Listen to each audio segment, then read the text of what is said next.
David, it's summertime on Nantucket, right? Yes. Shouldn't we be at the beach? We are. It's right there. Oh, you're right. We are at the beach. But we're kind of doing something a little different today. And we have all these nice people that are interested in seeing it too. Yes. What are we doing? We're going to go on a tour of the wastewater facility today. So. All right, is everybody excited about that? Hey, yeah. Oh, man, this is awesome. So tell us. Go ahead. We're ready to go.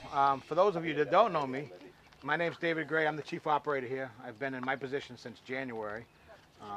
My direct supervisor is Kara Buzanowski. She's the DPW director, the one in the purple shirt. And if you guys don't know, this is Libby Gibson. She's our town manager. So she oversees everybody, how things are going on. We have a brand new member to the team that I don't know if anyone really knows much. It's Brian Turbin. Brian, I gotta know his first name. He's our finance director. This is his first time out here, so. We're ready to go. We'll start. All of the wastewater on the island comes to this facility or to the Wisconsin facility. We have 2 wastewater plants. I have a staff of 9 altogether, including myself. We also handle the collections on the island through a couple of guys through the highway department that take care of all just the pipes and stuff in the street, roots, stormwater. We handle all the pumping stations, which we have 11 of, the remote stations. I'll show you on the computer when we get a chance to show you where they all are on the island. And I have a guy that works in Wisconsin 8 hours a day. Sometimes he'll have help, and then we haul in his waste sludge because they don't have a dewatering facility, and we do all the dewatering here, which actually is up and running today, so you'll get a chance to even see how that works. Oh, that's right. Okay, this is a headworks structure. This is where all the sewage on the island comes in, except for septic tanks, which comes in another location. However, it does eventually come through the headworks. Here is where we take care of our all of our rags, wipes, anything large, 2x4s, stones, gravel, anything like that. Comes into this spot here first, and I'll kind of walk you guys through it. Those of you who don't want to go up, this is one of the worst spots in the plant for odors. Probably one of the more thing that gets flushed, no matter if it's toys, people's wallets, cell phone. We do find money occasionally on the rack that comes through. We've had phones come in, but by the time they end up getting here, a lot of them are just crushed, but we see the pieces. Occasionally, we had a piece of a 2-inch PVC 90 get through. We still can't figure out how it got through one of the pumping systems, but it got here somehow. And other than that, you'll get small pieces of wood, but lots of rags, hair, and tree roots. When they're doing all the cutting downtown for the tree roots, a lot of them small fibers will get through. And of course, grease is another big issue that we have.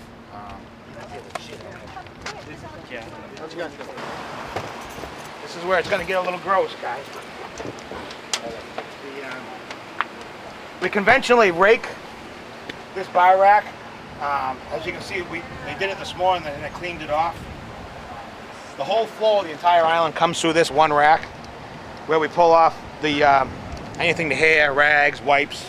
4th of July, the day of the storm, we had 3.2 million gallons, which is one of our highest flows we've ever had. A lot of it was inflow. How much can you handle? What's the max you can handle? We're designed for a max flow of 7.7 million gallons. All right. Not for an entire day. That's for instantaneous for quite a few hours. We had staff on the hurricane night. We were here. There was 3 of us, and we had 7.5 million gallons a day coming in for about 5 hours. We were hit pretty hard in the teeth.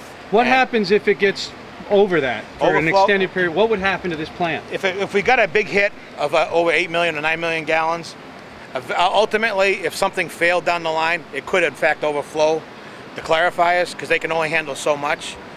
We do have a mechanism in place that we call the O valve that we can open it and we'll go back directly to the beds. Yep. It'll bypass all the advanced treatment. We can only do that in cases of dire emergencies.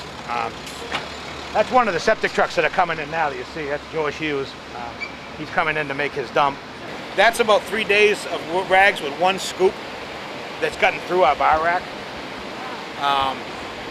And we have to do that about every week or so. We have to actually pull rags. What sort of rags are they? A lot of those flushable wipes. Like people have flushed those down their toilets?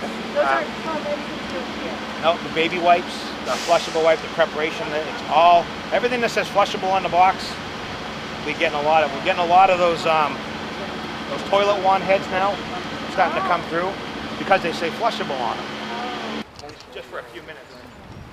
After it comes to our primary treatment with the stones and the rags and everything, it comes into our clarifiers. And our clarifiers, what they are, giant tanks with a set where they have flights in them. And I'll open up one of the covers so you can see them. They have a set of flights that skims the top of the surface to get anything that floats, pieces of plastic, tampon applicators, pieces of fiber, grease, especially grease, which you'll see, and then it goes all the way around and it comes along the bottom and scrapes all the stuff that settles, which is heavier, brings it to the pumps, and then we take it to for treatment. They remove about 60% of the load. We call it BOD. It's basically the amount of food coming into the facility for our bacteria that we have.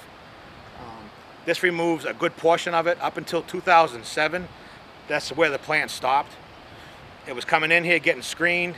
The settables, the solids were getting taken out, and then it was going directly to the beds. That was it up until 2007. Now we've gone to advanced technology and advanced treatment, which you'll see that whole process, and you'll see our final effluent. They move about 1.5 feet per second. Very slow process. As you can see, some of the debris on the top, which is a lot of grease, a lot of inorganics, a lot of just anything that's flushed down the toilet. Let's put a cone there. This is where everything comes down. This is called our Scum Trough.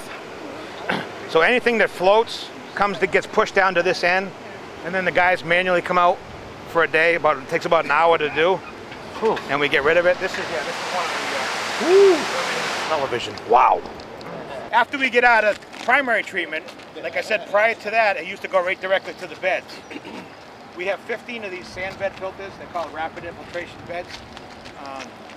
The final product, our effluent, gets discharged into these beds. Sometimes you'll fly over and you'll see one or two full of water. Those are a lot of the older beds that are along the beachfront. Our water goes directly back down into the aquifer after all the treatment, and then the sand bed filters act as another filter. They say the water coming out of this facility, which you'll see in a minute, is drinkable. I haven't tried it yet. But Well, today would be the good day to do it while I got the camera here. Gino, thank you for volunteering.